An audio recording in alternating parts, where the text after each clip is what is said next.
आप सभी को जय मसीह की। मैं हूँ पास्टर रमन राय। एक बार फिर एक छोटा वीडियो के माध्यम से आप लोगों के बीच में आया हूँ। अगर वीडियो अच्छा लगे तो कमेंट कीजिएगा, शेयर कीजिएगा और सब्सक्राइब कीजिएगा, जिससे मेरा आगे वाला वीडियो आप लोगों को मिलते रहे। आप लोग जानते हैं मसीह मतन बैठक हम लोग पूरा ऑल ग्रुप में चलाते हैं, उसके मेंबर हूँ। और उसमें अगर आप भी जुड़ते हैं, स्वागत करते हैं, आपको बुलाते हैं, आपको आप भी जुड़ते हैं तो बाइबल के बहुत सारे ज्ञान आपको मिलेगा और आप भी मुझसे भी अच्छा प्रचार कर सकते हैं और प्रभु के वचन लेके आप दूसरे पर जा सकते हैं, उसको समझा भी सकते हैं। चलिए हम ज़्यादा बातें नहीं करेंगे, छोटा सा वीडियो है। मेरे मित्रों, आप लोग देख रहे हैं पूरा दुनिया में, पूरा जगत में आज जो दिन गुड फ्राइडे हर साल मनाए जाते हैं। प्रभु यीशु के साथ जो बानियाँ हैं क्रूसीफाई के टाइम में, वो भी सब सुनाया जाता है। सब कुछ अच्छा है, करते जिसको मन में है करे, कोई बात नहीं है। जो भी जैसे करते प्रभु के महिमा के लिए करे, लेकिन सही मकसद जो है ये तो जिसको जानते हैं, जो जानते हैं वो भी उसको फॉलो नहीं करते, जो नहीं जानते उसको बात ही हटा दिए। लेकिन आखिर प्रभु यीशु, आज हम लोग जो गुड फ्राइडे मना रहे हैं, प्रभु यीशु के क्रूसीफाई आखिर क्यों हुआ है, उसका मकसद क्या है, परमेश्वर की योजना क्या है, वो क्या साबित करना चाहते थे परमेश्वर, पहले तो उसको जानिए ना। अगर प्रभु यीशु क्यों क्रूस पर चढ़े हैं, उसको चढ़ने की एक ही कारण है, जो हम सब मानव जाति को पाप से बचाया जाए, पाप से छुड़ाया जाए। जो पाप आदम के बागिसा से आदम ने किए थे, परमेश्वर के आज्ञा ना मान के, और उसी दिन से मनुष्य जाति पाप करते करते आए हैं। और अंत के टाइम में, अनुग्रह के टाइम में, स्वयं परमेश्वर हम लोग अनुग्रह के साथ हम लोगों को अनंत महिमा देना चाहते हैं। और इसके द्वारा जो बीते हुए पाप आदम से लेकर, आदम के स्वभाव जो हमारा अंदर है, वही स्वभाव से, वही पाप से छुड़ाने के लिए प्रभु यीशु मसीह के भेजे हैं, जिन्होंने हमारा सारे मानव जाति के, जगत के सारे मानव जाति पाप आपने ऊपर लिए और क्रूस पर चढ़े। और वह परमेश्वर, सृष्टिकर्ता परमेश्वर आज्ञाकारिता होके अपना जीवन दे दिए, अपना शरीर के दे दिए। लेकिन क्यों, ये क्यों हुआ है? क्योंकि अगर परमेश्वर के राज्यों में हमें जाना है तो यीशु जैसे का स्वभाव बनाना है।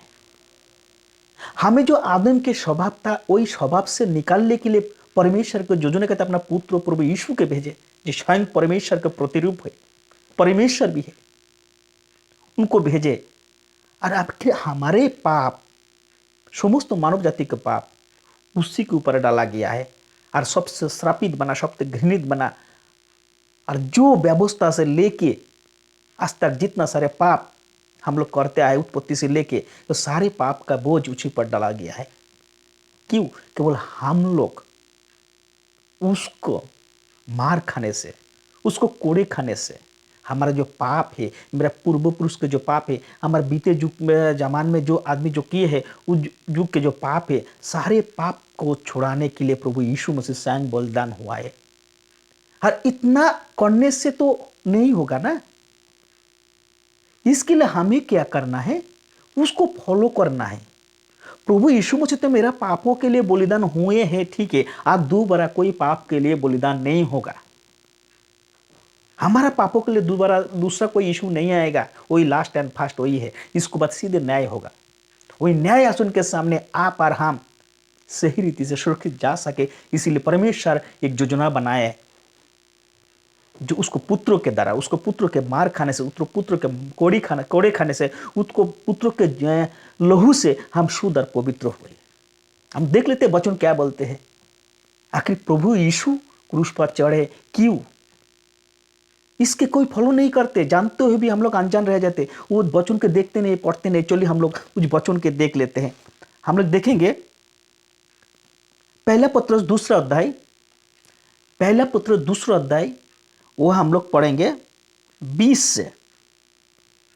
हम लोग जैसे सोच लेते हैं ना, जब हम लोग मसीह में आ गए हैं तो हमारा उद्धार हो गया है, हम प्रभु यीशु को ग्रहण करें हमारा उद्धार हो गया, हम बपतिस्मा ले गए हमारा उद्धार हो गया ना। भाई, अगर ये होता तो प्रभु क्रूस पे उसको बलिदान का महत्व अगर समझ लेते तो आज हम लोग कितना जोड़ तोड़ करके उसको बलिदान को नहीं मनाते। मनाओ ठीक, लेकिन उसको वचन को, उसको उद्देश्य को तो समझो, फोकस तो उसको आखिर मेन उद्देश्य क्या है, कैसे हम लोग को छोड़ाना चाहते हैं और हम लोग क्या कर पाते हैं, क्या क्या करना चाहते हैं, हम लोग को क्या करना चाहिए। चलिए हम लोग देखते हैं प्रभु क्यों हम लोगों को चुने मनुष्य छुड़ाने के लिए। उनको उद्देश्य क्या है, परमेश्वर के उद्देश्य क्या है, परमेश्वर की योजना क्या है, जिसको बेटे के क्रूस पर चढ़ाया, उनको बेटे के लहू बहाना पड़ा, उनको बेटे के कोड़े खाना पड़ा, उनको बेटे को जलील होना पड़ा। आखिर क्यों। हम लोग बढ़ते प्रथम पत्रस, पहला पत्रस 1:20 फर्स्ट पीटर 2 चैप्टर वर्स 20। क्योंकि यदि तुमने अपराध करके घूसे खाए और धीरज धरा तो इससे क्या बड़ाई की बात है। अगर हमने अपराध करके, पाप करके, गाली सुनते हैं, अत्याचार करके, चोरी करके, हत्या करके, किसी भी तरह बुरा काम करके अगर घूसे खाते, मार खाते, तो इसमें क्या बड़ाई है। बच्चों उसने इसमें क्या बड़ाई है। ठीक उसको नीचे, पर यदि भला काम करके दुख उठाते हो और धीरज धरते हो तो वो परमेश्वर की भाता है। और यह समय देखिए, और तुम इसीलिए बुलाई भी गए हो क्योंकि मसीह भी तुम्हारे लिए दुख उठाकर तुम्हें एक आदर्श दे गया कि तुम भी उसके पदचिन्ह पर चलो। हालेलुया। मसीह अपना भी दुख उठाकर एक आदर्श दे गया। किसको? समस्त मसीह विश्वास को, समस्त मानव जाति को दुख उठा के एक आदर्श दे के हम आप सब भी उसको पदचिन्ह पर चले।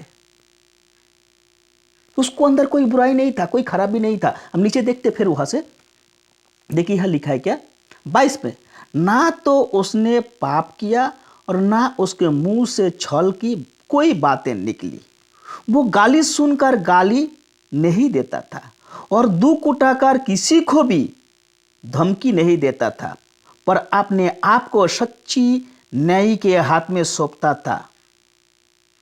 वो आप ही हमारे पापों को अपने देहों पर लिए हुए क्रूस पर चढ़ गया, जिससे हम पाप के लिए मरकर धार्मिकता के लिए जीवन बिताई। हमने पाप जो किए थे वो पाप से छोड़ के, उसके द्वारा उसको देख के, उसको समझ के, उसको व्यवहार देख के, उसको चाल चलन देख के, हमें जो पाप में थे वही पाप से निकाल के धार्मिकता के साथ जीवन बिताई। इसीलिए स्वयं प्रभु यीशु के द्वारा परमेश्वर का योजना के तहत ये चीज दिखाएगी आपको और हमें। ये चीज करने के लिए स्पष्ट वचन में बताया गया है, एक आदर्श देखे गया है जो उसी के पदचिन्ह पर आपको चलना है। लेकिन आज का युग नहीं चल रहा है, आज का मानव मसीह समाज नहीं चल रहा है। और विशेष को बात ही हटा दीजिए, नहीं चल रहे। वो अपना आप के एक ही बात समझते, हम मसीह बन गया है, दान पुण्य करेंगे, दशमांश दे देंगे, चर्च में जाएंगे, गीत गाएंगे, भजन गाएंगे, हमारा उद्धार हो गया है। लेकिन प्रभु का एक आदर्श दे गया है, हमें बुलाया भी इसीलिए जिसको पदचिन्ह पर हम लोग चले और हम पाप से मरकर धार्मिकता के जीवन बिताई, पाप से निकलकर। पहले हम पढ़े 20 में लिखा है, इसी के 20 में पत्रस, पहला पत्र दूसरा अध्याय में 20 पद में लिखा है कि कोई अगर बुरा काम करके, गंदा काम करके, गाली करके, घास मार खाते हैं, गाली सुनते थे, अच्छा बात क्या है इसमें, पढ़ाई क्या है? तुम तो बुरा किए, तुम तो उस लायक हो, तुम उस तरह का काम किए हो जो तुम गाली सुन रहे हो, मार कर। लेकिन तुम अगर भालो काम करके, अच्छा काम करके गाली सुनते हो, कोई बुराई के तुम्हारा करते, तो परमेश्वर के भाता है। अगर परमेश्वर के लिए आप गाली सुनते हो, परमेश्वर यीशु के मिशन के लिए आपको तकलीफ उठो तो, दुख उठो तो, परमेश्वर के भाता है। परमेश्वर यीशु एक आदर्श देकर गया है। यही आदर्श आपको और हमें समझाना है। ये मिशन जो है ना, यह से ही शुरू करना है आपका। आप अगर उसी के पदचिन्ह पर चलिएगा तो आपका साथ प्रभु है। आपका गुड फ्राइडे मनाने से, ईस्टर मनाने से कोई लाभ नहीं है। उनको पदचिन्ह पर चलना है। प्रभु चाहते हैं कि हम लोग सब पापों से मरकर धार्मिक के साथ धार्मिकता के साथ जीवन बिताई, धार्मिकता के साथ जीवन बिताई। अब देखिए ठीक इसी को याकूब कैसे क्या बता रहे हैं, अभी क्या करना है, क्या करना है। याकूब हम लोग देखेंगे, याकूब 4 अध्याय 9-10। हमें कितना भी तकलीफ हो कोई बात नहीं है, घमंड नहीं करना है, अकड़ नहीं करना है, लेकिन आजकल हम लोग क्या कहते हैं, प्रभु में तो है, घमंड करते हैं। उस क्रूस पर चढ़े हुआ प्रभु यीशु के हम लोग वहाँ तक सीमित रख देते हैं, गुड फ्राइडे तक, जब चर्च में तक, या प्रभु मेरे लिए मरा, प्रभु मेरे लिए किया, प्रभु मेरे लिए दुख उठाया, लेकिन वो क्या बताया गया उसको पदचिन्ह पर हमें भी चलना है, आपको भी चले, समस्त मानव जाति जो उसको फॉलो करते उसको चले, उसको पदचिन्ह पर चलना है, दुख उठाना है, क्लेश उठाना है। यही तो परमेश्वर की योजना है, यही तो चाहते परमेश्वर। जब आदम जो पाप किए थे, वही पाप से छुटकारा पाई, वही पाप के सजा जो हमें मिलना चाहिए, समस्त पाप के सजा प्रभु यीशु ले लिया। और उसके बाद क्या किए, एक आदर्श देके गया, तुम भी इसी रास्ते पर चलो, झगड़ा, डा, हिंसा, क्रोध, ये सब तुम्हारा अंदर से ना हो। हम जाते हैं याकूब 4 अध्याय वचन 9-10। यह बताएंगे, दुखी हो और शोक करो और रो, तुम्हारी हंसी शोक में और तुम्हारा आनंद उदासी में बदल जाए। तुम पार्टी फाटी कर रहे हो ना, इन्हें बोल रहे दुखी हो और शोक करो और रो, तुम्हारी हंसी शोक में और तुम्हारा आनंद उदासी में बदल जाए। प्रभु के सामने दीन बनो तो वो तुम्हें शिरोमणि बनाएगा। हालेलुया। प्रभु को सामने दीन बनो।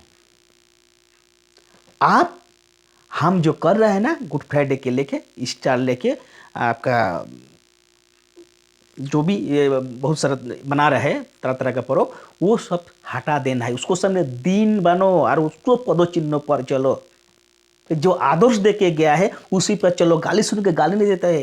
यही तो बोले प्रभु यीशु मत्ती 28 में 7-28 11-28 के, हे सब बोझ से दाबे हुए लोग मेरे पास आओ, मैं तुम्हें विश्राम दो, मेरे जुआ अपना पर उठा लो, तो तुम मन में विश्राम पाओगे, शांति पाओगे। यही जुआ है जो प्रभु क्रूसिफाई किए हैं, वो केवल उनको लिए नहीं है, हम लोगों को लिए है, समस्त मानव जाति के लिए, आगे के लिए भी है।